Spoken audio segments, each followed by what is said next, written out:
Digital क्रांतीमुळे ग्राहकांना वेगानं सुविधा उपलब्ध होत आहेत. मात्र हीच डिजिटल क्रांती आता जुन्या होत चाललेल्या अनेक साधनांच्या अस्तित्वावर उठली.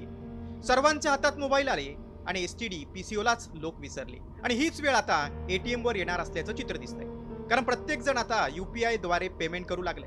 10 रुपये भाजीवाल्याला देतानाही ग्राहक QR कोडचा वापर करू लागले. आणि त्यामुळे कॅश काढण्यासाठी कुणीही एटीएम कडे फिरकत नसल्याचं चित्र आहे. आरबीआयच्या आकडेवारीनुसार सप्टेंबर 2023 मध्ये देशात 2,19,000 एटीएम होते. मात्र हा आकडा सप्टेंबर 2024 मध्ये घटून 2,15,000वर आलाय. म्हणजे गेल्या वर्षभरात तब्बल 4,000 एटीएम बंद करण्यात आले. 2022 पासूनच एटीएमच्या वापरात मोठी घसरण झाल्याचं दिसतंय. युपीआयच्या माध्यमातून डिजिटल पेमेंटचा वापर वाढलाय आणि त्याचाच एटीएमच्या वापरावर परिणाम झाल्याचं दिसतंय. त्यामुळे निकटच्या भविष्यात एसटीडी प्रमाणे एटीएम सेवाच बंद होणार की काय असा प्रश्न आहे.